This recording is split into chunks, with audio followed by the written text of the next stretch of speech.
He's just a nerd guy, but ends up falling for the shy girl at school in a story that proves introverts can have drama too. On the first day of class, 𝐂𝐴 ignores everyone and goes straight to the classroom, seeking a little peace and quiet, like the antisocial king he aspires to be.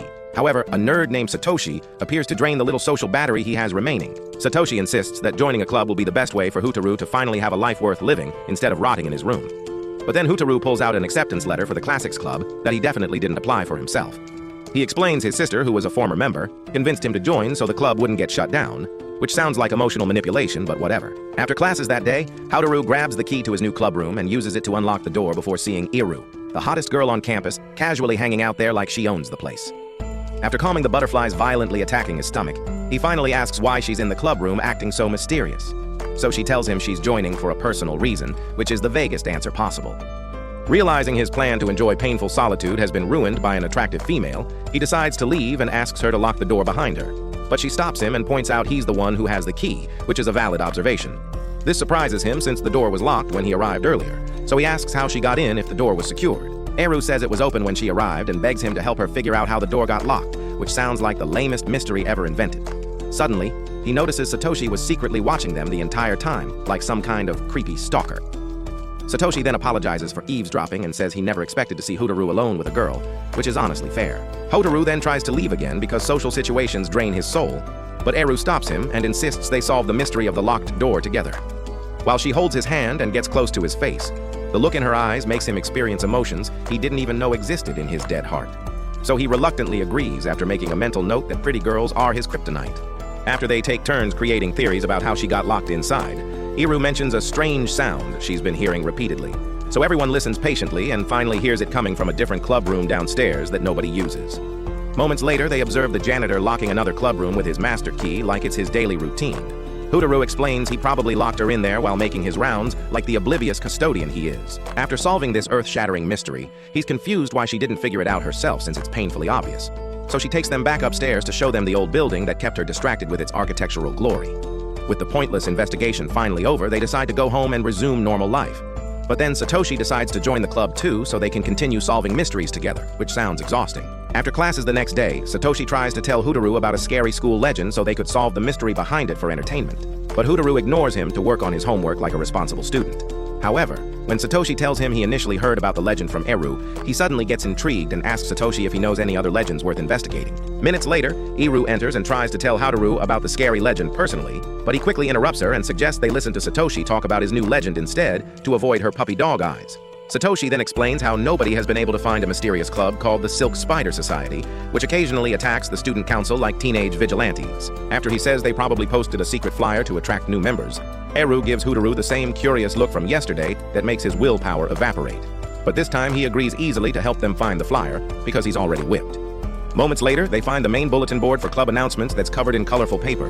So 𝐂𝐴 and Satoshi start searching for clues like amateur detectives. Suddenly, 𝐂𝐴 finds the secret flyer hidden in plain sight and says the Silk Spider Society probably left it there because nobody would ever think to look under all the colorful flyers covering it. Despite feeling a little less excited than yesterday, 𝐂𝐴 decides to accept this as another mystery solved successfully. So everyone goes home satisfied. However, while walking together, Satoshi praises 𝐂𝐴 for inventing a fake mystery in a matter of minutes just to avoid dealing with the real legend that 𝐂𝐴 wanted to discuss. 𝐂𝐴 then claims he only did it to avoid any extra work that would drain his precious energy. But after they both solved the first mystery in seconds flat, Satoshi asks if he really wanted to avoid extra work, or if he simply didn't have the courage to say no to 𝐂𝐴 like he does with everyone else. More than a month later, he goes to the club room to continue his act of indifferent Sigma behavior, hoping 𝐂𝐴 gets obsessed with him eventually. But as always, she barely notices him and focuses on making the club a little more interesting instead of swooning. After some brainstorming, she suggests making an anthology for the upcoming festival to give the club purpose, but 𝐂𝐴 refuses because he can't handle more social activities that require effort. To solve this impasse, she once again uses her charm on him, and he easily gives in like a useless simp with no backbone. So she takes him to the library to start researching a topic for the anthology project. However, he's surprised to see a friend named Mayaka there, who already knows he would never go to the library even if his life depended on it. Satoshi, who was already inside studying, then claims Mayaka wants to have fun with 𝐂𝐴 specifically. But she immediately denies wanting any part of his shrimp energy and claims she'd never fall for a weird antisocial freak like him. After 𝐂𝐴 explains her anthology plan to the group, she asks Mayaka for editions made by former club members to use as reference.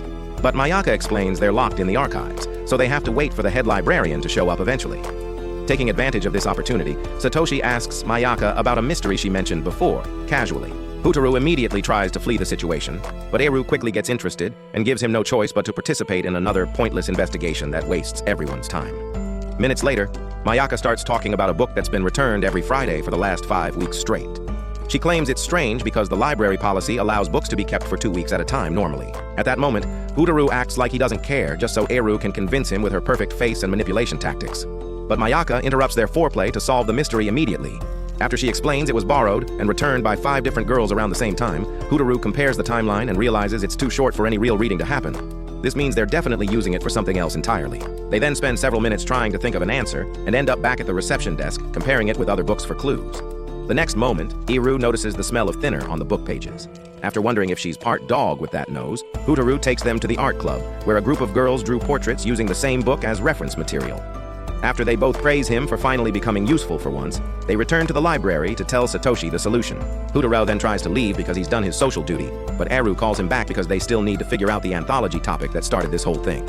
Finally, the librarian Ibara appears out of nowhere, so they ask for the previous editions from storage. But she says there aren't any more in the archives and walks away mysteriously. Seeing there's nothing left to do here, 𝐂𝐴 leaves to enjoy his weekend in peaceful solitude away from humans. But 𝐴ru calls him on Sunday to ask for a date, which short-circuits his virgin brain. Later, he waits in a coffee shop until she shows up breathless and apologizes for being late like a romantic interest. After she orders something, he asks why she wanted to see him specifically, but she tries to change the subject awkwardly. So he stands up to leave because no face as perfect as hers can disrupt his flawless weekend plans of doing absolutely nothing. She then apologizes genuinely. So he sits back down to hear what she claims is a confession she's been struggling to admit out loud. Every part of him wants her to finally say she's fallen madly in love with him like a romance protagonist. But instead of diving into a full romantic drama, she asks for his help remembering something very personal from her past. Her uncle disappeared in India 7 years ago and is now basically on the official list of people who are probably dead already. But long before that tragic event, when she still used crayons to express herself, she once heard he was in the classics club and asked him a question about it. He refused to answer at first, but she kept pestering him like an annoying mosquito until he gave in and gave her such a depressing answer that she cried uncontrollably while the guy just stood there watching her breakdown without even patting her head. She admits she desperately wants to remember what that answer was and why he acted so coldly afterward, like a heartless monster. But 𝐂𝐴 struggles to understand why this suddenly matters after so many years. She explains it's the main reason she joined the Classics Club in the first place to feel connected to him. And with the funeral approaching, since missing people are generally declared dead after 7 years legally, she wants to recall those words to feel closer to him one last time. 𝐂𝐴, being the professional lazy person he is, claims it's none of his business and refuses to help her initially. But his usual act of not caring isn't working on her this time when real emotions are involved. When he asks why she chose him instead of her other friends for this task, she admits they already consider him a second-rate Sherlock Holmes, and she praises him about how his recent brain upgrades might finally help her find closure. His ego gets massaged enough by the compliment, so he gives in and promises to help her out. He even adds he'll fix her amnesia while he's at it like some kind of memory doctor. The next week brings midterm exams, so club activities go into hibernation mode temporarily. But on the last day, he arrives home and finds a new letter from his sister waiting for him. After talking about life abroad in detail, she asks if he's made an anthology yet and mentions a safe in the club room that stores all the previous editions from past years. The next day, he hands the letter to Mayaka and 𝐴ru for them to read themselves. But since they've never seen a safe in the current club room location, he reminds them his sister graduated 2 years ago, and the club room changed locations since then, obviously. Luckily, he'd already done his usual lazy detective work and asked around campus, so he knew where the old location was hidden. But of course, he just stood there until 𝐴ru used her beauty to drag him along against his will. On the way, he notices some improvised sensors of the type you'd see in a paranoid raccoon's lair setup. And when the girls find the old club room locked tight, they hear someone inside moving around. Moments later, a guy named Masashi comes out, and the air instantly transforms into a suffocation chamber filled with Axe body spray fumes. As soon as he sees 𝐴ru standing there, he gets nervous and asks what they're doing at his club suspiciously. The girls then tell him about the safe they're searching for, but he claims there never was one in this room. So Mayaka pulls 𝐂𝐴 aside and points out how his behavior seems incredibly suspicious and worth investigating. The next moment, they remind Masashi the club room is technically open for anyone to check, according to school rules that can't be ignored. So he lets them enter reluctantly after some pressure. 𝐂𝐴 then notices a fan suspiciously placed right in front of a piece that Masashi claims he's working on for a project.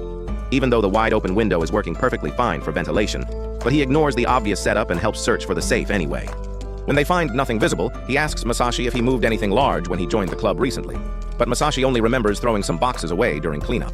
Hotaru then casually mentions calling a supervisor to do a deeper search of the premises, but Masashi immediately gets furious and tells them to leave right now. Before leaving, Hotaru explains exactly what the anthologies should look like in detail and tells him they'd be in the library for a while in case he magically finds them hidden somewhere. Shortly after, anthologies are neatly stacked in their club room like a miraculous delivery from heaven. And Mayaka immediately asks how he pulled off this magic trick so quickly. After making her promise to keep it secret, he reminds her of the censors and how Masashi probably set them up to cover his weed habit with gallons of body spray to mask the smell. Being an upperclassman means expulsion, and family shame are real possibilities for him, which explains why he freaked out when Hotaru mentioned supervisors coming to investigate. Since the safe was under a fake table the whole time and is probably his stash hiding spot for contraband. As soon as Mayaka finishes teasing him mercilessly, Satoshi enters dressed like a sunflower rights activist and gets very excited about the anthology news. At that moment, Eru pulls Hotaru aside and shows him the second anthology edition, saying it's connected to her uncle because it has something written about him inside the pages. This edition, written a year after he left, portrays him as some kind of hero, though he clearly wasn't one in reality. This leaves her looking even more upset than before. Hotaru then suggests reading the first edition since it's from when he was still a student there, but Mayaka points out the very first edition isn't anywhere to be found mysteriously. On the way home that night, Hotaru tells her to think about warning the others so they can help with the search, but she rejects this idea until he reminds her that both their brains are running on low battery and won't be fast enough to figure this out alone without assistance. At the club the next day, she finally tells everything to Satoshi and Mayaka about her uncle's mystery, and everyone agrees to meet at her house over the weekend after they've done their own research independently. Saturday arrives and Satoshi wastes no time displaying his fruity and colorful energy loudly, while Hotaru tries to pretend he doesn't even know this embarrassing person. But the cringe is already installed permanently, so they just pedal through town until they reach the huge estate that belongs to Iru's wealthy family. A moment later, she welcomes them into her palace-sized house and makes sure they notice every fancy corner before taking them to the meeting room where Mayaka is already sitting like she owns the place. As soon as everyone settles down comfortably, Eru distributes copies of the preface from the second anthology since that's the only part with a clue about her uncle's past. It says he was expelled from school 45 years ago after a fight that apparently transformed him into a legend the following year when the second anthology was written about it. She explains this happened around the annual school festival time and supposes her uncle probably fought against some wannabe gangsters who were robbing stalls at the event violently. And that's how he became famous and got expelled for violence. Both Satoshi and Hotaru reject her theory immediately, saying there weren't really cases of violence like that in the late 90s when he was attending school there. Minutes later, Mayaka drags Hotaru to the balcony to enjoy her exaggerated panoramic view of the property. And after passing some papers around, she explains a riot broke out the same year Iru's uncle was expelled from campus. It was basically a student protest against a new school policy that affected everyone negatively. Mayaka believes her uncle led this protest and probably fought with some teachers physically, which is why he got expelled as punishment. But Hotaru corrects her and points out the protest happened months before his expulsion according to the timeline. So her theory is also wrong and incomplete. Next up is Satoshi's turn, but his stomach takes control and forces them all back inside the mansion, while Eru makes rice balls to keep everyone alive and functioning. After she serves them food, Satoshi appears with old newspapers from the year her uncle was still around campus. And according to them, the protest was actually peaceful, which means there never was a violent confrontation with teachers that could explain the expulsion at all. They then lay out all their findings on the table and wait for Hotaru to do his big brain magic trick for them. But he's already tired of everything and acts like he doesn't know anything, so they'll stop throwing theories at him constantly. At that moment, it starts raining outside, and Eru remembers something she left out there, which gives Hotaru the perfect excuse to go empty his bladder in peace. While walking through the luxurious maze of her house, he accidentally stumbles into her room where she's spread more notes about the mystery everywhere. When he finally finds the bathroom, he decides to do his best Sherlock Holmes impression and put all the facts together in his head properly. Soon after, everyone regroups at the table and he explains the expulsion isn't random at all when you look at the evidence. With all the information they have, there was clearly a protest led by Iru's uncle about the new school rules, and it's connected to the festival somehow. With him leading the charge, the school finally gave in and allowed the festival to continue for the full 5 days students wanted instead of cutting it short. However, to prevent another rebellion from happening, the school waited a few months and then expelled him quietly after the festival so nobody would cause a scene about it. With the case closed successfully, Eru thanks everyone for their help and sends them back to civilization. At the exit of her massive property, Satoshi starts pestering Hotaru about how he's clearly head over heels for Eru romantically. But Hotaru keeps denying it like a professional liar, claiming he's just sacrificing his peaceful life as a proud introvert, only to show what kind of kind human being he is deep down. After arriving home that night, he spends hours wrestling with his own feelings internally before deciding to avoid the fight by calling his sister to distract himself from emotions. Their conversation starts well and continues flowing smoothly until he mentions the small investigation about Iru's uncle casually. His sister then casually drops the bomb that the whole incident is actually a tragedy he got completely wrong. Before he can ask for the full story, she hangs up and leaves him staring at the ceiling, stressed about the fact his supposedly genius theory is basically incomplete garbage. The next day, he drags the rest of the group to the club room for an emergency meeting and gives them a few minutes to criticize him for thinking his dusty brain can rival Sherlock Holmes in any way. After they vent their frustrations at him, he tells them about the mysterious phone call and waves the preface from the second anthology around like it's the holy grail of information. The new mission is to discover if 𝐂𝐭𝐿 voluntarily sacrificed himself for his friends by getting expelled, or if he was simply used as a convenient scapegoat by cowards. Satoshi suggests the only way forward is to hunt down whoever wrote the preface originally, but 𝐂𝐿 says presumptuously he's already several steps ahead, and it's none other than Ibara, the current head librarian at school. In no time, everyone marches to the library with Ibara taking care of restocking shelves like a responsible citizen, while 𝐂𝐿, 𝐂𝐿, and Satoshi corner Ibara with their questions about the preface and their poorly crafted theories about the past. After admitting she wrote it and realizing 𝐂𝐿 is 𝐂𝐿's uncle, she takes them to her office like a boss fight cutscene and even praises 𝐂𝐿 for figuring out most of the story correctly. To give them the complete truth, she takes them back in time to that year when school festivals were basically the highlight of student life back then. The school randomly decided to shrink the festival from 5 days to just 2 days for no good reason. This was enough to make the entire student body rise up in protest against the administration. The only problem was that although everyone wanted to complain loudly, nobody had the courage to lead the movement because punishments were scarier than final exams back then. That's how 𝐂𝐿 ended up being thrown under the bus and chosen as the false leader by some mysterious student nobody really remembers clearly. Things quickly got worse when the protest escalated and the old martial arts building ended up getting set on fire accidentally, which gave school authorities the perfect excuse to demand a scapegoat instead of letting the whole mess go public and ruin their reputation. The unlucky winner was 𝐂𝐿, who was expelled shortly after the festival so the school could maintain peace and save face with parents. With that, Ibara finally solves the mystery for them completely. But they still wonder if 𝐂𝐿 volunteered as a noble sacrifice or if he was simply abandoned by his supposed friends who were too cowardly. 𝐂𝐿 decides the answer is hidden in plain sight on the anthology covers and in 𝐂𝐿's strange choice to name it 𝐂𝐿𝐿 specifically. He reveals that 𝐂𝐿𝐿, which normally means ice cream, is actually a depressing pun 𝐂𝐿 used to disguise his pain about the situation. It basically spells out he was sacrificed by his classmates who were too cowardly to take responsibility for their own actions. The moment 𝐂𝐿 explains this theory, 𝐂𝐿's amnesia gets hit hard, and she remembers her uncle really did tell her he'd been sacrificed by his classmates back then. The memory hits her with force, so she tries to hold back tears while thanking 𝐂𝐿 for finally helping her put all the pieces together in her mind. But he ignores the emotional moment, like it's just another day being the second-rate alpha detective he secretly pretends to be inside. A few days later, 𝐂𝐿 is in class, staring at the board and wondering why the teacher always seems to be speaking a strange alien language nobody understands, while everyone else suddenly starts hearing what sounds like 𝐂𝐿 arguing with her teacher in the classroom next door loudly. Later that day in the club room, she enters and finds Mayaka in full meltdown mode, already about to burst Satoshi's eardrums with how loud she's screaming at him. So she intervenes to calm her down, but Mayaka only gets louder until 𝐂𝐿 casually threatens to cut her tongue off permanently. So Mayaka sits down again, as if she's been instantly tamed by fear, and the whole group starts wasting time talking about the effects of getting angry since they have no better purpose in life apparently. They focus mainly on how 𝐂𝐿 always seems to have her emotions under control no matter what happens, while Satoshi jokingly suggests Mayaka should probably enroll in anger management classes before her outbursts turn into a full medical case. 𝐂𝐿 eventually gets fed up with hearing all the useless discussion and finally asks 𝐂𝐿 about the argument she had earlier with the teacher that everyone heard. But the sudden spark of curiosity in his eyes makes him regret even opening his mouth at all. He tries to leave before things get complicated, but she grabs her bag and says it's important business. So he becomes fully aware his lack of self-respect is keeping him trapped once again in this cycle. With his broken Sherlock Holmes now officially stuck, 𝐂𝐿 explains the teacher came in as usual to teach math normally, but instead of following the usual lesson plan, he suddenly gave them a problem they hadn't learned before without explanation. He then picked random students to answer and got visibly irritated when none of them could solve it correctly. This went on until 𝐂𝐿 stood up to defend her point and kept going back and forth until he realized he'd actually jumped ahead in the curriculum by mistake. Both 𝐂𝐿 and Satoshi immediately point out the teacher is usually very organized and careful to make a beginner mistake like that deliberately. So they ask 𝐂𝐿 to figure out the real reason behind it happening. He lazily suggests maybe the teacher just missed a day of class. But even Mayaka scolds him and says he's obviously just trying to avoid using his useless neurons for thinking. As the conversation continues, Satoshi admits he still can't understand the math problem even though his class already covered it in lessons. And this small statement gives 𝐂𝐿 an idea worth pursuing.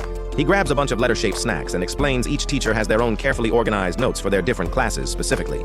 With Satoshi in Class A and 𝐂𝐿 in Class D, he realizes the teacher must have mixed up the notes because he writes his letters in lowercase, which makes A and D easy to confuse visually. Once again, 𝐂𝐿 leans in close to thank him, with almost a kiss on the lips. And while 𝐂𝐿 tries to maintain his usual Sigma posture on the outside, inside he's secretly hoping Satoshi and Mayaka disappear so he can take 𝐂𝐿 straight to a more intimate date alone.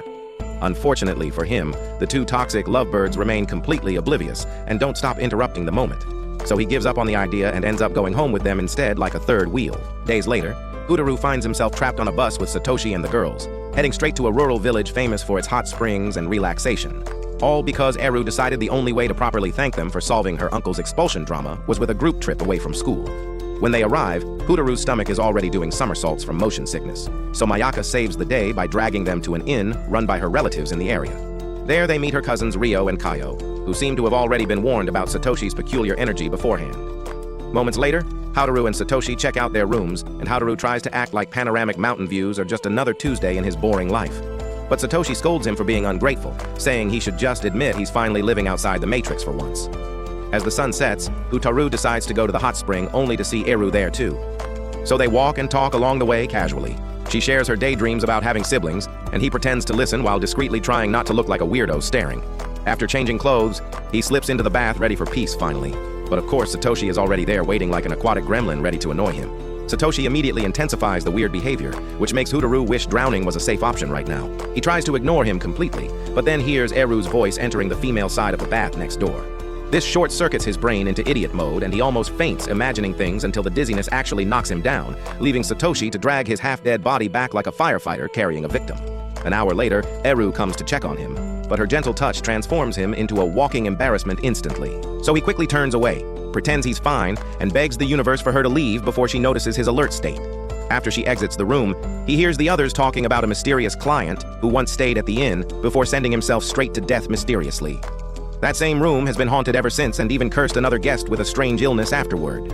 So Mayaka's family closed it and started renovations to calm people's paranoia about ghosts. Later that night, 𝐂𝐴 gets annoyed with their endless chatter and goes to close the window only to spot one of Mayaka's cousins sneaking out suspiciously. He ignores this for his fragile sanity, imagining ghosts are easier to deal with than family drama anyway. The next morning, he escapes from Satoshi's drool puddle and plans a quiet day with the girls peacefully. But those hopes die immediately when Mayaka shows up pale as chalk, swearing the ghost of that dead client was hovering in the closed room all night long, scaring her. At breakfast, 𝐂𝐴 goes to get tea and notices Ryo has her cup labeled specifically. So he grabs another one while listening to everyone panic about Mayaka's supposed ghost sighting dramatically. Then he sees 𝐴ru acting nervous too, and when he asks, she admits she saw the same thing last night. This throws gasoline on the fire and turns breakfast into another investigation meeting immediately. Afterward, 𝐂𝐴 calls 𝐴ru aside to ask if the windows of that mysterious room were open during the scary story circle time. She tells him they were all closed until the exact moment Mayaka freaked out, which only raises more questions than answers. To find answers, they go snooping around the building and ask Kayo to let them inside the room.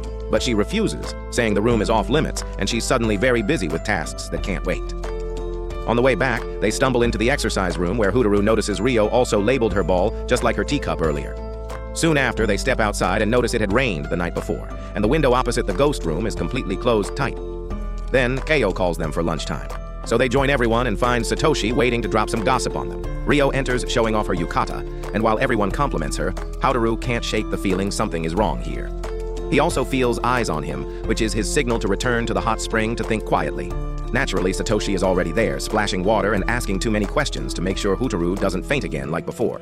While half listening, 𝐂𝐴 catches Satoshi mentioning a local festival that happened the previous night in town. Suddenly, everything clicks together like a light bulb that just received power finally. After getting out, he finds 𝐴ru outside waiting.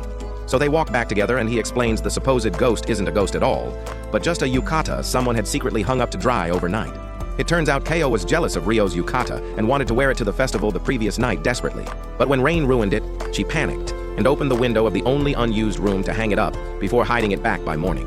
That same yukata hanging in the dark is what Mayaka and 𝐴ru saw, and their imaginations basically amplified the paranoia into ghost stories. 𝐴ru isn't exactly thrilled with the mystery being solved, because now it means the sisters are clearly on difficult terms with each other. But then she spots Ryo giving Kayo a piggyback ride home, and this small display gives her some hope things between them aren't completely doomed after all.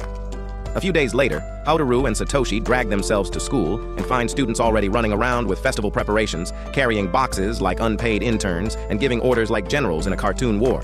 Watching the chaos reminds them how far they've come since the day 𝐂𝐴 was dragged into the club by 𝐴ru initially. Satoshi, being the clown he always is, gets nostalgic for no reason until he remembers he has a meeting with the girls scheduled. They pick up the pace, but Mayaka arrives before them and is already grumbling like a mom in the middle of a midlife crisis, waving her arms like she's trying to summon thunder from the sky. Hotaru zones out until 𝐂𝐴ru finally arrives and changes the mood completely, talking about a friend of hers who worked on a film with her class and wants them to see it before the festival starts. The group then heads to the classroom where Fuyumi is waiting to greet them politely. Satoshi immediately tries to test his non-existent charm, saying they've met before somewhere. But Fuyumi doesn't even blink and treats him like spam email, ignoring him completely so she can explain the film project to everyone. Hotaru, on the other hand, doesn't even want to be there and wonders why he has to waste precious neurons on student films at all. But since nobody cares about his opinion as usual, he sits down defeated and waits for the show to begin reluctantly. The film starts with some students taking a trip, but instead of enjoying the scenery like normal people, they find an abandoned building and decide it's the perfect hideout for the night because apparently horror cliches are fun to recreate. Two of them split up, find some common keys, and leave the master key behind like they're setting up future confusion on purpose for drama. Everyone splits up to find rooms that don't look like crime scenes, hopefully. But when they get back together, they realize one classmate is missing from the group. They search through the whole creepy building until they find a locked door blocking their path. With the master key from before, they enter and find their missing friend swimming in a pool of his own organs, plus an arm thrown casually near the door, holding a key ominously. One of them looks through the window searching for clues and spots something strange in the corner outside the building. And then the film ends abruptly like someone pulled the plug on the projector. Fuyumi then turns to them and asks if they can solve the murder mystery for her class project. Hotaru is already annoyed, wondering why she can't just do her own homework, instead of throwing it at random people who didn't ask. And more importantly, why does it have to be their club among all the clubs on campus? Fuyumi explains she heard about their whole anthology case and thinks they're qualified enough to be low-budget detectives for her film. She also admits the film isn't even finished because the scriptwriter had gotten sick after writing that last scene mysteriously, so she wants their help to piece it together properly. The rest of the group immediately looks at Hotaru like he's the detective hero everyone was waiting for and tries to convince him to help. But he tries to run from responsibility, claiming it's too much for one club to handle alone. Fuyumi then mentions some of her classmates are also working on theories and asks if they can at least hear them out, which makes Hotaru's escape plan crumble instantly like always. As usual, 𝐂𝐴ru just leans in with her soft persuasion and bends his self-respect like paper until he gives in completely. The next day, the heat gets so intense, Hotaru debates skipping school completely to stay home. But 𝐂𝐴ru won't let him rot at home and shows up like his personal parole officer to drag him outside against his will. They arrive at the club room just in time for their supposed investigation, and not much later, a shy little boy named Kurako appears to escort them to another class where the aspiring detectives are already waiting to share their theories proudly. After introductions, the class sits down while Kurako leaves with two of the aspiring detectives so they can start with Junja, the assistant director who seems to have failed so many times he could probably be teaching the class instead of attending it anymore. And it's obvious he took the assistant director job just to feel useful after failing at life repeatedly. Before anyone can ask anything, 𝐂𝐴ru pulls out whiskey-flavored chocolates her family is trying to promote commercially. And while everyone else spits them out like poison, she actually likes them and keeps eating like she's finally found her new favorite drug to consume. Junja then spends several painful minutes complaining about how hard it is to be an assistant director, as if he's carrying the entire film on his back like a bootleg Atlas struggling. Until they get fed up with his voice and ask for his theory already. According to him, the culprit enters through the window to commit the crime and escapes the same way afterwards simply, since the floor plans show doors and blocked passages aren't viable options at all. Mayaka immediately shoots down this theory, pointing out there are no footprints in the grass outside to support this claim.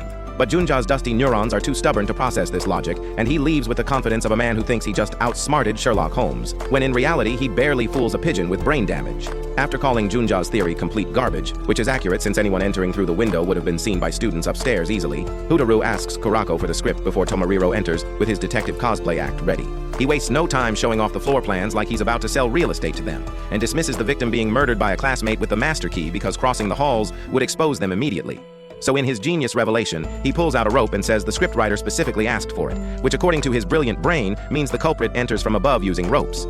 Curious, Hotaru asks if there were other demands from the writer specifically. So Tomohiro proudly reveals 2 bottles of fake blood, explaining the writer asked for the small one specifically.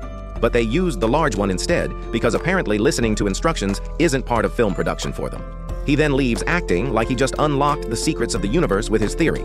But Hotaru points out, the old window invalidates this theory because the culprit would have been seen before even starting to climb down, obviously. A bit later, Kurako returns with the script, and this time, Misaki appears ready to deliver what she thinks is a masterpiece solution.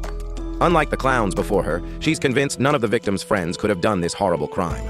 So she creates a story about a hidden character who eliminates them slowly one by one until only 2 are left to fall in love and escape together happily. Basically transforming the script into a cheap horror fan fiction romance hybrid. When Hotaru asks for actual evidence, it becomes clear Misaki wrote her entire theory on the effect of enough stimulants to keep a horse awake for days. As soon as she leaves satisfied, 𝐂𝐴ru tries to make a point, but the whiskey chocolates she was devouring finally overload her system and her brain blanks out mid-sentence from sugar overload. The others sit down to compare all the ridiculous theories with the actual script and tell Kurako each one is garbage, before Mayaka drags Hotaru home finally. After the usual small talk with Satoshi about the questionable size of his vegetables for cooking, the boys also start heading back home. But on the way, Hotaru runs into Fuyumi, who was already waiting for him with that look that promises tea, but probably comes with another headache attached. A bit later, they end up at a cafe and he starts stressing about being too broke to even buy tea for himself. But she tells him it's fine since it's not her first time going out with someone who's broke completely. Then she reveals the real reason she even wanted their club in the first place originally. She says she heard about his ability to solve difficult cases like Sherlock and needs him to figure out what the scriptwriter is plotting because he's supposedly special at mysteries. Hearing this kind of flips his world upside down emotionally, but he tries to stay calm and act like her words aren't strong enough to break his dark heart open. Fuyumi, who apparently knows exactly how to mess with his virgin simpleton brain, proceeds to tell him a little story of talent that makes him follow her orders like the good lovesick fool she wants him to be for her purposes. The next day, he randomly calls Satoshi to the club room for a meeting, which is strange since they're already on summer vacation officially. But Satoshi knows instantly it must be something serious if he's willing to waste a holiday on this investigation. When they arrive there, even Mayaka realizes he's not himself and immediately guesses Fuyumi influenced him somehow. Before mentioning 𝐂𝐴ru is probably still knocked out from eating too much chocolate earlier, they end up reviewing the film again searching for new clues to solve the mystery. But all they get are headaches because the lack of talent behind this film is astronomically bad in every way. That's when one of Satoshi's friends appears to remind him about the makeup test he has to take since he's too slow to keep up with the class normally. He doesn't have the courage to argue with Yamadi, so he just gives Mayaka notes he made about the case and leaves them behind to continue. With Satoshi gone, Mayaka says she won't stick around absorbing Hotaru's depressing vibe and leaves too, abandoning the notes for him to deal with alone like a responsible person. Now finally alone, he can actually turn his brain on properly and dive deep into the film until he finds the answers they were looking for all along. After some time, he calls Fuyumi and she listens carefully while he explains none of the other students could have done it since the old window is too complicated to sneak through and the hall too open for the master key trick to work.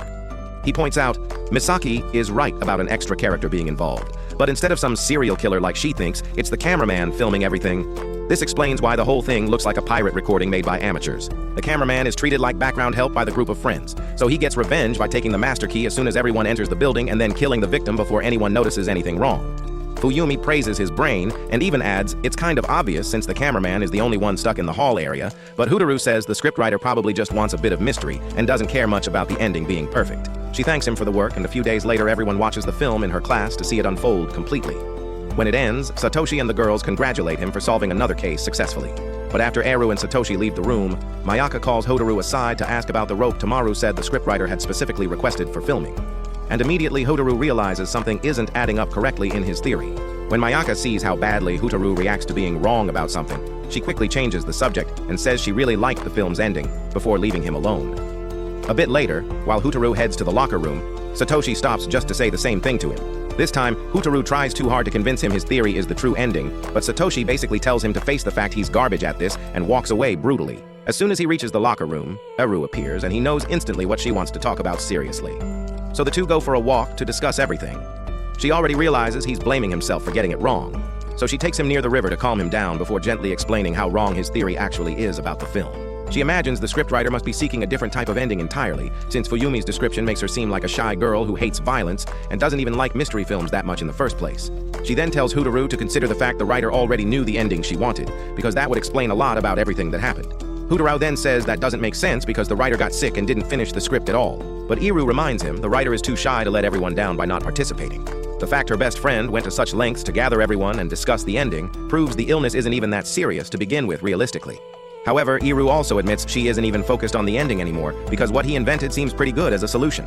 Her main concern is discovering why the writer couldn't use the ending she wanted in the first place originally. After a moment to think carefully, Hotaru realizes his first mistake was treating the film like just another mystery to solve, instead of focusing on the emotions that drove the story forward. Back home a few hours later, he starts getting obsessed with what the true ending would be, and almost gives up before spotting an old book and flipping through it for inspiration desperately. After several minutes of reading and reflecting, he finally puts all the pieces together and realizes he was someone else's puppet the entire time being manipulated. The next day, he waits for Fuyumi on her usual route and invites her to have tea with him seriously. For the first time, he actually saved enough money to pay for it himself. And right there, he asks why she lied about him being a genius detective when all she really wanted was for someone to write her script for free. He'd already put the pieces together and realized the original story must have been boring, especially since Tomohiro mentioned the amount of blood the script called for specifically. And Fuyumi made the scriptwriter pretend to be sick just to drag the whole class and Hotaru into a fake mystery contest for ideas. It wasn't about solving anything at all, just her clever way of comparing everyone's theories so she could steal the best one for the film production. After exposing everything, he demands to know why she tricked him into thinking he had talent just to use him for her own purposes. But she hits him with the Uno reverse card, saying it's his fault for being so naive with women and for not realizing she was manipulating him the entire time like a fool. A few days later, he prepares for school, but his brother stops at the door to ask about his plans for the festival, before handing him a broken pen as a strange form of good luck charm. On the way, he meets Satoshi, who's super excited to spend the festival with his other club friends, and tells him to relax a bit so he can actually enjoy himself for once. Not much later, he spots Mayaka in cosplay and tries to compliment her look honestly. So she stops him from using his simp credits for the day immediately. As soon as they arrive at school, they check out what all the other clubs are doing for the festival. But Satoshi eventually abandons them to meet with his other friends from Astronomy Club. So Hotaru goes upstairs with Mayaka and finds Eru in the club room already. Although she's excited for the festival, they already have a problem with the anthologies they printed for selling. When Satoshi finally appears after ruining a prop at the Astronomy Club, the girls explain they accidentally ordered way too many copies and now need to sell about 300 of them, even though their club is basically the least popular at school by far. They quickly come up with a plan, starting with Eru asking the student council president for another booth location, while Satoshi and Mayaka will try to promote the anthologies through their other clubs for exposure. Hotaru agrees to watch the booth, while the three go to the opening ceremony together. After it ends, Eru goes looking for the student council president, but she keeps getting distracted by all the booths and events happening everywhere. When she finally remembers what she's supposed to do, she goes to the office and knocks until a dorky nerd with a Harry Potter face called Tanobi tries to flirt with her awkwardly. She almost yells at him, but it turns out he's actually the vice president of the council. So she explains the situation, and he suggests they just share copies with other clubs since it's too late to change booth locations now officially. Meanwhile, Mayaka goes to her own club to try attracting customers for the anthology, but they mock her for using a cosplay she grabbed from the lost and found box instead of buying a real one. Back at the booth, Hotaru enjoys a rare moment of silence until a guy who looks like a human hedgehog enters to ask about the club curiously.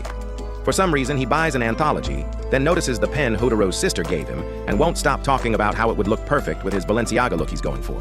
Hotaru then tells him to just take it as a gift. In exchange, the guy hands him a backstage pass to his fashion show and promises a transformation if he shows up there. After he leaves, Hotaru returns to radiating pure depression as his natural state, while Eru still gets distracted by every booth she sees and starts thinking maybe she really does have amnesia affecting her focus. The second day of the festival begins with a quiz competition that gets all the students hyped up immediately, so Satoshi enters and manages to win a spot in the finals impressively. Just before going up on stage, an old friend named Tanisu approaches to chat and tries to tell him about something strange happening at the festival recently. But Satoshi gets called up just in time and leaves, using his moment in the spotlight to promote the anthology series to the crowd. Meanwhile, Eru returns after doing another round through all the booths and apologizes for being as useful as Bikini Bottom's lifeguard at this point. But Hotaru tells her not to worry, since Satoshi's little performance is probably already enough promotion for their needs. This gives her a spark of an idea worth pursuing. So she goes to Masashi and asks if he can publish something about the anthology in his club's newspaper for coverage.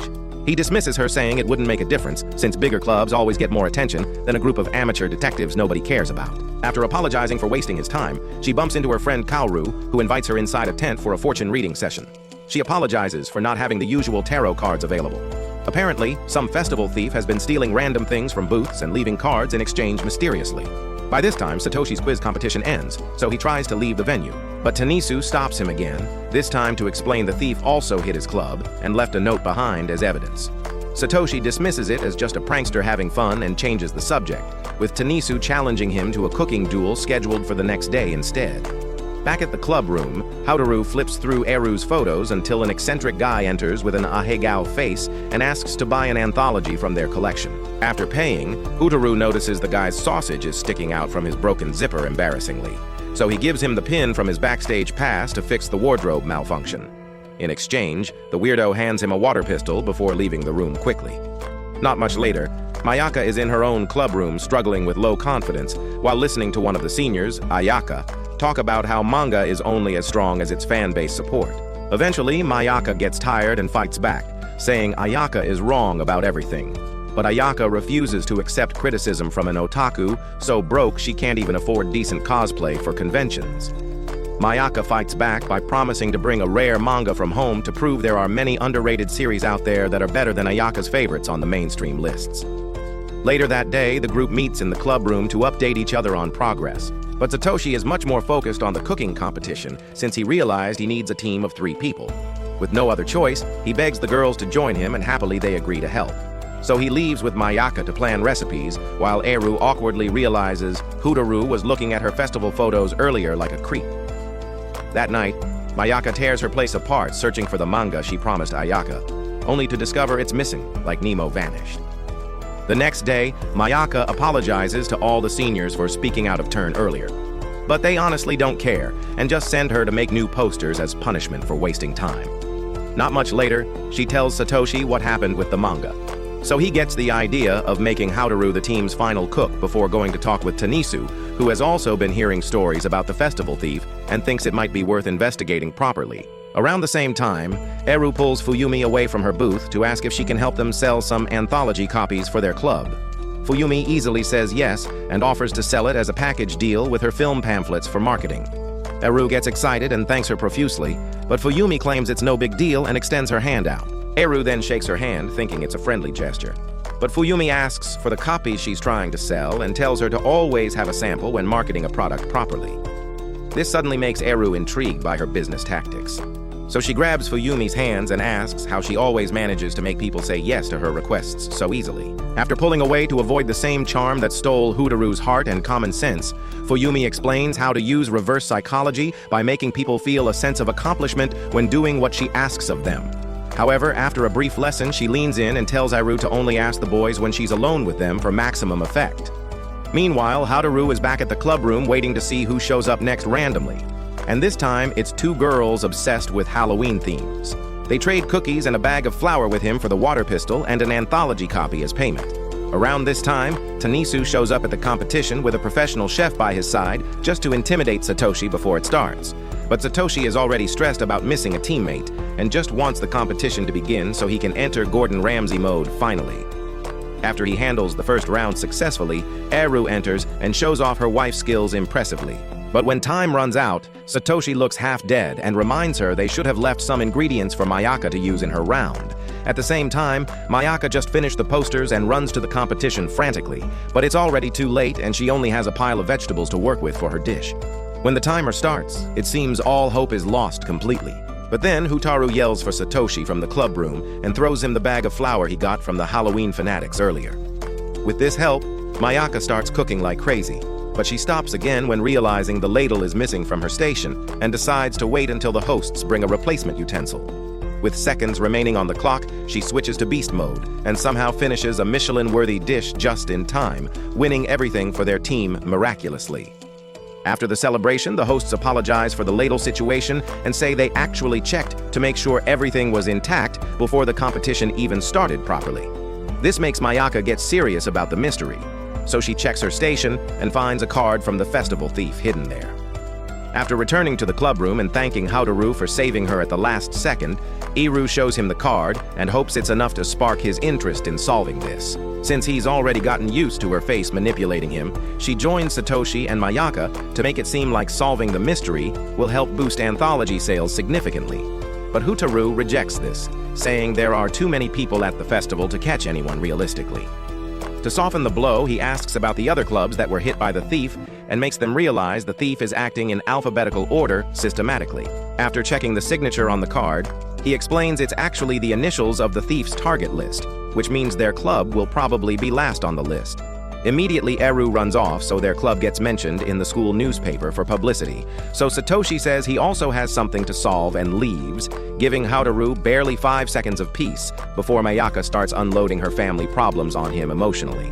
By this time, 𝐂𝐴ru had already found Masashi at his club and pulls him aside to use her charm on him.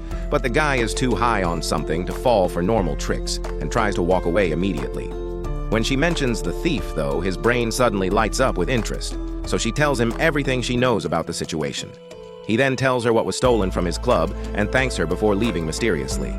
On the way back, she meets Satoshi, who immediately starts rambling about the clues he collected to catch the thief himself. Before she can even respond, he runs to the magic club since they're next on the target list alphabetically. But Tanisu is already there bragging about how only he is smart enough to figure everything out alone. Around the same time, Mayaka prepares to leave the club room, but 𝐂𝐴ru asks her for some random item as payment for the flour earlier.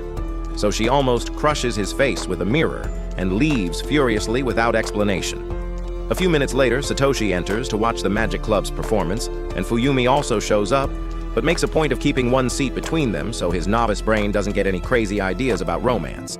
As soon as the show begins, a candle disappears and Satoshi instantly realizes how dumb he is for assuming the thief would wait until the middle of the act to strike at them. By this time, Mayaka is back at the manga club where Ayaka and her group mock her for all the fuss she made about a manga she didn't even bring to prove her point. Until the seniors return and tell them to stop the bullying immediately. Not much later, Mayaka leaves to cool off, but one of the seniors, Choco, joins her to talk about the same manga she mentioned. She then claims to know one of the authors personally, which makes Mayaka curious temporarily. But that's all she has to offer, really. So Mayaka goes back to being in a bad mood quickly. Soon after, Satoshi drags himself back to the club room to admit his mistake in judgment. And Eru also returns to say Masashi wrote about their club being a likely target, which might actually help sell more anthologies to curious students. The next day, Satoshi shows up earlier than the others, hoping to catch the festival thief by surprise. But Tanisu and some other aspiring Sherlock Holmes wannabes have the same plan in mind for glory. Back at the club room, Hotaru checks the sales numbers and realizes their attempts to catch the thief are finally starting to make a difference in visibility. But since nobody showed up to chatter in his face annoyingly, he decides to spend time thinking about the thief's identity and motives. By this time, Satoshi and his fellow aspiring detectives have started getting tired of waiting for the thief to make a move on their club, so everyone starts leaving the stakeout disappointed. However, just as he also considers leaving, one of them gets a message and tells Satoshi the thief attacked the Light Music Club instead of theirs. At first, Satoshi refuses to believe it's true, but after learning it really happened, the painful reality of his own lack of talent starts catching up to him emotionally. Meanwhile, Hotaru's sister just showed up at the club room to see him, and after messing up his hair affectionately, she buys a copy of the anthology and trades his mirror for a copy of a manga light novel as payment. As soon as she leaves, he starts reading and gets intrigued by the name of the group that created it originally. So he spends a bit more time reading and discovers they plan to make another release involving mystery and some kind of arrangement for the future. While he continues reading, Iru goes to Yoshino, the president of the broadcasting club, to ask if he can give their club a shout-out on air. But Yoshino is already excited since they wanted to do an interview ever since people found out the Classics Club is on the target list publicly. She later returns to the club room to tell the boys about the radio opportunity. But Hotaru barely hears her until he finishes with the manga completely. After he admits it was interesting, Eru takes a closer look and suddenly makes that expression he's been trying to avoid all day long. He immediately tries to shut down the subject, but she refuses and asks to take a look at it too. He then pulls his arm back to keep it away from her reach, but while she leans in to grab it, he realizes she's one wrong move away from dropping her melons in his face accidentally. So he does what any scared virgin would do and hands it over immediately. She then flips through the pages and says she's seen similar art somewhere on campus before recently. A bit later, Mayaka starts working on posters in her club room, but then one of the girls purposely fakes a slip and splashes water with ink on her clothes deliberately. She then leaves to change but bumps into Eru outside before spotting the manga she was looking for this whole time. Eru says she saw something with a similar art style in the festival pamphlet earlier. They go ask Tanisu, who reveals it's the work of the current student council president who graduated. As soon as they return and inform the boys, Hotaru starts connecting the dots and realizes it's time to share his theory with someone. But knowing how the girls might react, he pulls Satoshi aside instead privately. In an open area away from others, Hotaru lays out all the strange details they collected and realizes everything seems to have been planned since the previous year deliberately. Linking directly to the manga his sister gave him, the authors had left a message teasing a new series to be released during the festival. And all the small thefts seem like a setup to turn it into a new mystery book for publicity. Satoshi initially dismisses it as unimportant and leaves to continue investigating on his own. But deep down, he slowly starts realizing his brain simply doesn't function at the same level as Hotaru's genius mind. Meanwhile, Iru enters the broadcasting club's radio show and tries to act calm, but everything falls apart when she ends up banging her empty head straight into the sound system equipment.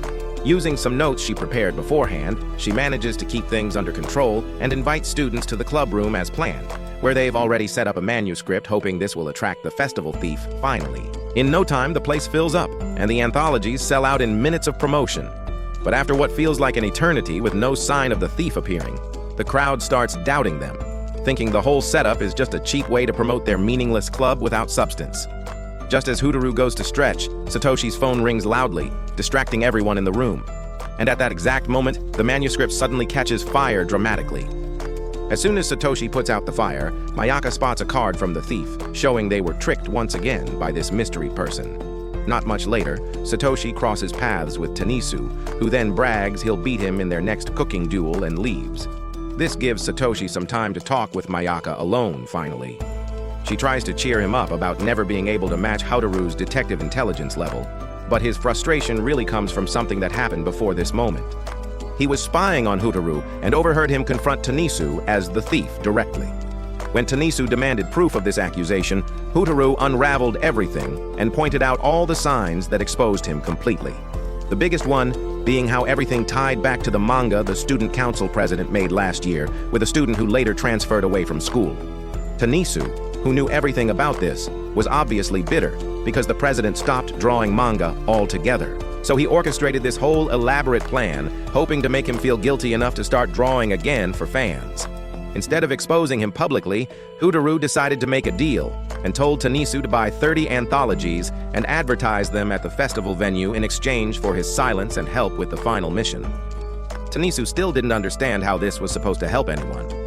So Hotaru explained the manuscript setup, saying he would slip sodium between the pages so it could explode when hit by a water pistol trigger. He also counted on a huge crowd thanks to Iru's radio broadcast, and Satoshi's phone ringing would be the signal for Tanisu to call at the perfect time. This would create the perfect distraction to trigger the explosion and drop one of the anthologies with his signature card hidden inside it. Later at the festival closing ceremony, the student council president wraps things up officially. And when Satoshi and Mayaka return to the club room, they see only a few anthologies still remaining unsold.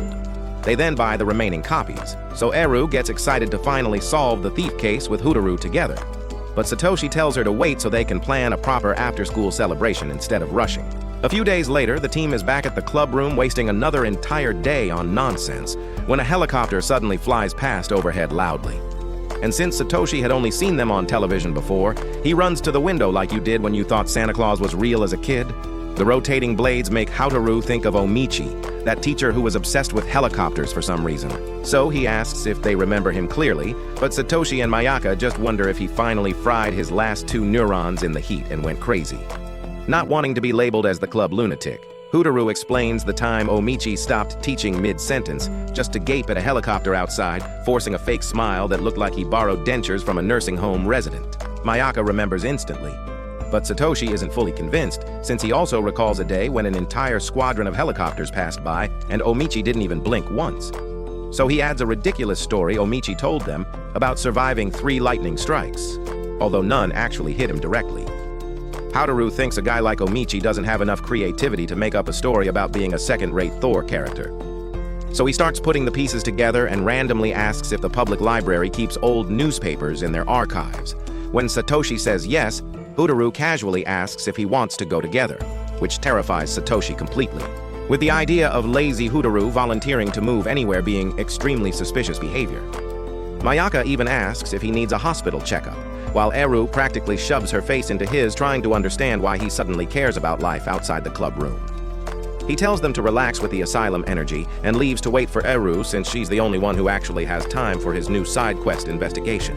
When she arrives with her bicycle, Hotaru immediately visualizes both scenarios of riding with her or leaving her there alone, and realizes either way he'll be stressed the whole time. So he sends her ahead to dig up information about 𝐂𝐵𝒄𝒊𝒆 first at the library. When he shows up later, she found an old newspaper saying 𝐂𝐵𝒄𝒊𝒆 used to practice mountain climbing as a hobby, though that's not quite what he wants to know. So they go to the librarian and ask for newspapers from the time of that helicopter sighting he remembered. After about half an hour flipping through random old news nobody cares about anymore, they finally find a report about 2 mountain climbers who got stuck on the mountain the night before that specific day. Hotaru then sits with Eru and explains Satoshi's story about 𝐂𝐵𝒄𝒊𝒆 being struck by lightning probably comes from his mountain climbing days in the past. And 𝐂𝐵𝒄𝒊𝒆's obsession with that one helicopter sighting was because it signaled good weather for the rescue mission to save those trapped climbers successfully. Later, while walking home together, Eru asks why he suddenly cares about something that's literally not his problem to solve. She kind of expects him to say he's just bored, but instead he admits he wants to correct the misconception that Omichi is just a failed old man who loves helicopters because he never gets to ride in one himself. Hearing the gloomy, second-rate Sherlock Holmes actually care about someone's dignity hits Eru hard emotionally. But she stops herself from blurting out something embarrassing and just wishes him good night before going home to process everything. The next day, Hotaru enters his exam with zero preparation and basically plays Russian roulette with each question until the end of the test. After that, he drags himself to the club room with Eru, asks about her uncle's funeral, and ends up reluctantly agreeing to visit the grave with her later that week. Eru keeps talking about how amazing he is at solving mysteries, but Hotaru ignores the praise and calls himself a useless nerd with too much anime in his system rotting his brain.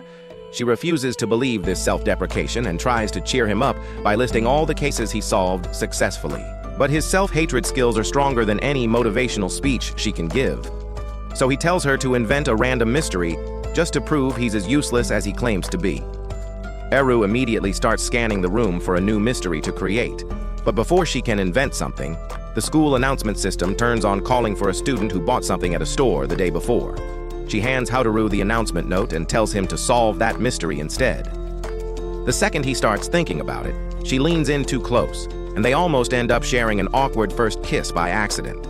But since both have the dating experience of rocks, they pull back awkwardly and go back to pretending it's all about solving mysteries instead of feelings. The store mentioned in the announcement is a stationery shop run by an elderly couple that mainly sells things for young students, which already makes it strange an older student went there specifically. Since the announcement only highlights one person, Hotaru imagines the student probably did something wrong, otherwise it would have been handled privately instead of announced for everyone to hear publicly. Eru wonders why he's suddenly putting effort into this if the goal is to prove he's not that smart, really. But Hotaru says it's part of his plan to show he's just a lazy person who got lucky on past cases by accident.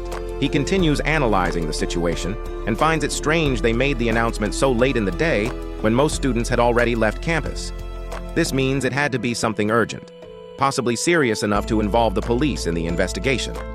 Eru supposes maybe they're just looking for someone who matches a description, but Hotaru mentally tells her to stay in her lane as the pretty one because that theory makes no sense logically. After thinking more carefully, he concludes the student must have stolen something, regretted it immediately, and sent an apology letter to the elderly couple who probably handed it to police, leading to the sudden announcement on campus. The last detail to unravel is figuring out what kind of mistake would make someone confess voluntarily afterward. After burning his last neurons on this, Hotaru arrives at the idea the student used counterfeit money unknowingly. When he says this, Eru gets so excited she leans in until their lips are practically touching again. But Hotaru, still maintaining his title of undefeated virgin protagonist, pulls back and goes back to overthinking instead of enjoying the moment with her. Since Eru still seems confused by the logic, Hotaru slows down his explanation to the most basic level possible. He lays out that the student must have received fake money from an older person, couldn't refuse taking it, used it at the stationery shop, and then felt guilty enough to write an apology letter admitting everything. Eru accepts this theory immediately and completely forgets the whole exercise was supposed to prove Hotaru isn't really that intelligent at mysteries. That weekend, when Hotaru checks the morning newspaper, he sees the story exactly as he predicted it would unfold, showing the student's fake bill is connected to an entire group of gangsters operating a counterfeiting ring in the area. A few days later, Hotaru and Eru somehow find themselves fighting hypothermia after getting locked in a shed accidentally. Earlier that day, Eru asked if he had plans for New Year's celebration, but all he wanted was to sleep and do nothing. So she suggested a shrine visit later that evening. Without thinking too much about it, he agreed, and wore his most elegant winter outfit that night before she arrived to pick him up. And he had instant brain freeze from how stunning she looked in traditional clothing. After greeting, she asked for a comment on her kimono, but his mind had already frozen completely from her beauty. So she handed him a bottle of sake meant for the shrine caretakers and started talking about all the favors she had to do to keep her family's ties in good shape with them. When they finally found the caretaker, he welcomed them warmly, let them sit, and waited for the car to appear to officially accept the offering properly. Watching the whole rich people tradition made Hotaru feel like an outsider completely. But Eru simplified it in poor people terms so he could follow along with what was happening. Afterward, they went to see Mayaka, who immediately complimented everything Eru was wearing and explained her job guarding lost items so owners could reclaim them after the festival ends. After lots of small talk, Eru drew a fortune slip and pushed Hotaru to do the same ritual. But while she received a blessing on her paper, His was filled with nothing but bad luck, making him regret coming along at all. Soon after, 𝐂𝐴 tried to read his curse details, but 𝐂𝐴 kept pacing back and forth nervously, so she stopped to check what was happening with her. 𝐂𝐴 then explained one of the volunteers had messed with the supplies inventory, so she offered to help by fetching more from the warehouse storage. 𝐂𝐴 decided to go along again, forgetting how dangerous that usually proves to be for him. The supposed detective then led her to a shed thinking it was the warehouse, and only realized his mistake when 𝐂𝐴 explained the difference between the buildings. Right before the door got locked on them, the cold quickly got brutally worse inside. So 𝐂𝐴 tried yelling for help desperately, but she covered his mouth saying it would look terrible for her family if she was found alone in a shed with some random guy. He ignored the blatant disrespect and came up with several escape plans in his head. But she insisted breaking anything would be disrespectful to the shrine property. As minutes drag on, the temperature drops even further dangerously. And when they think someone is close enough to help them, it turns out to be just a volunteer picking up a lost item from Mayaka's station. This gives 𝐂𝐴 an idea worth trying. So he breaks a piece off the shed and throws out 𝐂𝐴's handkerchief, hoping Mayaka notices it's a distress signal. Minutes later, Satoshi shows up at Mayaka's station casually. So she shows him the handkerchief, but he dismisses it completely as random trash. After waiting longer, 𝐂𝐴 tries again, but this time he throws his wallet with a fortune paper tied to it for visibility. But all Satoshi notices is a coin he uses to get his own fortune reading done. By this point, hypothermia prevents 𝐂𝐴 and 𝐂𝐴 from calling for help anymore, so they silently blame themselves for having clueless friends. But 𝐂𝐴 suddenly remembers one last option and starts searching for rope frantically. 𝐂𝐴 offers to use the one holding her kimono together and thinks he'll understand the hint she's giving. But he quickly realizes the cold is affecting her ability to think clearly at this point. So he refuses to let her undress in these conditions. He then finds a rope tied to the shed's roof and attaches 𝐂𝐴's bag to it before throwing it outside as a final signal. Minutes later, Mayaka finally notices something strange about the situation, and Satoshi puts the pieces together of what 𝐂𝐴 was trying to tell them the whole time with his signals. By this time, both are already losing hope as the cold burn becomes critical to their health. But Satoshi appears just in time to get them out safely. A few days before Valentine's Day arrives, Mayaka gets stuck in the clubroom fighting with cocoa powder like it's a final boss enemy, because she wants to make chocolate from scratch for Satoshi to confess her feelings. But her insane backup plans for failure make 𝐂𝐴 wonder why he continues hanging out with these lunatics at all. After escaping the chocolate crime scene, he starts heading home and ends up stopping at an arcade when Satoshi appears and challenges him to a game for fun. While playing, 𝐂𝐴 notices he isn't sweating bullets or foaming at the mouth to win like he used to do back in the day. But the real shock comes when Satoshi actually accepts defeat and compliments him instead of throwing a tantrum like some loser anime rival character would. When Valentine's Day finally arrives, 𝐂𝐴 wakes up to a pity chocolate bar from his sister, kicks it to a corner of his room like it's bad luck, and drags himself to school reluctantly. On the way, 𝐂𝐴 approaches to talk about Mayaka's chocolate project and casually drops that her family's way of showing love is by not giving anything to people at all. The way she says this makes him realize she's basically trying to confess feelings to him indirectly, which almost short-circuits his brain completely. But she quickly backtracks before his soul can leave his body from shock. Later, Mayaka is with the manga club working. So 𝐂𝐴 sits in the clubroom guarding the chocolate while 𝐂𝐴 camps at the library waiting for the rain to calm down outside. At one point, 𝐂𝐴 shows up to ask if he's seen Satoshi anywhere, then leaves. Then she comes back with him only to announce the chocolate was stolen from the room. 𝐂𝐴 tries his best to maintain his usual indifferent expression, but before 𝐂𝐴 can even get serious about it, he gives in and lets detective mode take over his brain. On the way upstairs, they encounter a member of the handicraft club casually, and after 𝐂𝐴 explains the situation, 𝐂𝐴 asks if he saw anyone leave from their floor recently. The guy then says he only saw the three of them, which means the culprit is still lurking nearby somewhere, so they invade the only other club still open at this hour. The second their captain comes out, 𝐂𝐴 transforms into a mafia boss and threatens them with jail time dramatically. So 𝐂𝐴 intervenes and explains the situation correctly without threats. The captain then asks her friends about it, but they just laugh since they're all experts at being forever alone who don't even dream of getting Valentine's chocolate from anyone. Back at the clubroom, 𝐂𝐴 remains paranoid and goes to the women's bathroom, leaving 𝐂𝐴 behind to put the puzzle pieces together in his mind. And when she returns, he's finally figured out who took the chocolate. He tries to tell her, but then Mayaka enters, and 𝐂𝐴 explains everything that happened to her immediately. However, Mayaka doesn't even seem that upset about it and starts to leave. But 𝐂𝐴ru was already planning to commit homicide and goes after her. Before she can leave, though, 𝐂𝐴ru stops her and says the thief is that other girl from the club they visited earlier. He then promises to solve this alone without her help. So she leaves to catch up with Mayaka. At sunset, 𝐂𝐴ru starts walking home with Satoshi and stops on a bridge to return his bag, saying he knew the truth all along about who took the chocolate. He asks why Satoshi did it, and Satoshi explains he's trying to reinvent himself as a chill, indifferent guy who can't get obsessed over anything emotionally. The problem is Mayaka, because he knows accepting her chocolate would instantly transform him into a lovesick fool immediately. And the last thing he wants is to disappoint Andrew Tate and the Global Sigma Council of Men. Earlier, Mayaka had already confessed to 𝐂𝐴ru she knew Satoshi was the one who took the chocolate and just pretended otherwise because she realized he was only avoiding her romantic charms. Both girls are still upset he acted like it was stolen, but at least 𝐂𝐴ru feels better knowing the truth about what happened. Before heading home, 𝐂𝐴ru tells Satoshi to stop lying to himself about his feelings. Then he goes back to dig up his sister's pity chocolate bar since that's the only gift his lonely self managed to receive this year.